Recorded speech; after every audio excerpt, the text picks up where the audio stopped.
for 4 minutes. Thank you, Mr. Chairman, and thank you, Mr. Dorsey, for taking this time to be here. It's a very important topic.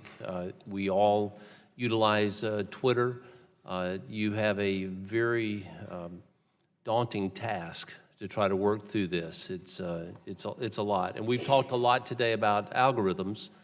And of course, those are really only as good as the people who create them, edit them, and guide them. And algorithms have to be trained, which means, as you know, feeding them a lot of data. My understanding is that oversight of machine learning algorithms involves examining the data sets or the search results to look for that bias. If bias is spotted, then the algorithm can be adjusted and, how we say, retrained. So I want to understand the oversight that Twitter does of its own algorithms. The algorithms that support Twitter's algorithmic timeline are adjusted, if not daily, almost daily.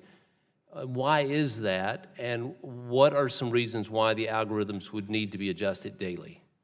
So bias in algorithms is a rather new field of research within broader artificial intelligence, and is something that is certainly new to us as a company as well. We do have teams who are focused on creating roadmaps so that we can fully understand best practices for training data sets and also measuring impartiality of outcomes. But I will say that we're pretty early in that work. We intend to get better much faster, but we are very, very early. We're learning as quickly as possible, as is the industry, on how best to do this work and also how best to measure whether we're doing the right thing or not. In terms of why we need to change the signals all the time is because when we release some of these models, we release them in smaller tests, and then as they go out to the broader Twitter at scale, we discover some unexpected things. And those unexpected things will lead to questions which then cause us to look deeper at the particular signals that we're using. And as we recognize that there are any sort of impartiality within the outcome, we work to fix. And it is somewhat dependent upon people giving us feedback. And those teams that you're talking about, those are individuals, correct?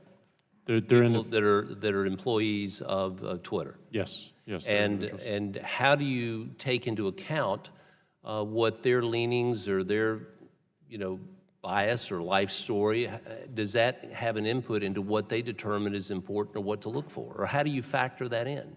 It doesn't have an input that we use. The way we judge ourselves ultimately is, are the algorithms making objective decisions? Are engineers using engineering rigor, which is free of bias and free of any action that might be aligned with one particular perspective or not. Okay. So, if I can ask this, because you only have a few moments, what are they looking for? What do they look for when they're deciding whether or not to make a change?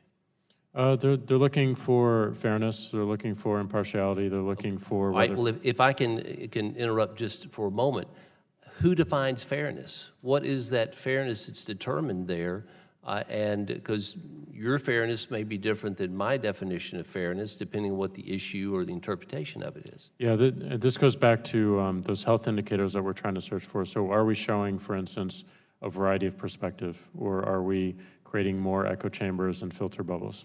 And as you've looked at these 600,000 users, and then specifically you were asked earlier about that you said you would follow up on the number of Democrats or Republicans where we can determine that. So my question is, it's a pretty limited, pool. We're talking about 435 members of the House. Do you have that info and just don't want to discuss it, or do you have to find that info on how many House members there were that were affected? We do have the info, and we will share it. Can you share it now? Yeah, we'll share it with you. Can you share it now in your testimony? I don't have it in front of me. Okay, all right, but you will provide it. Gentleman's time. Thank you. With that, I yield back. My time Gentleman's time's expired. The chair now recognizes the gentleman from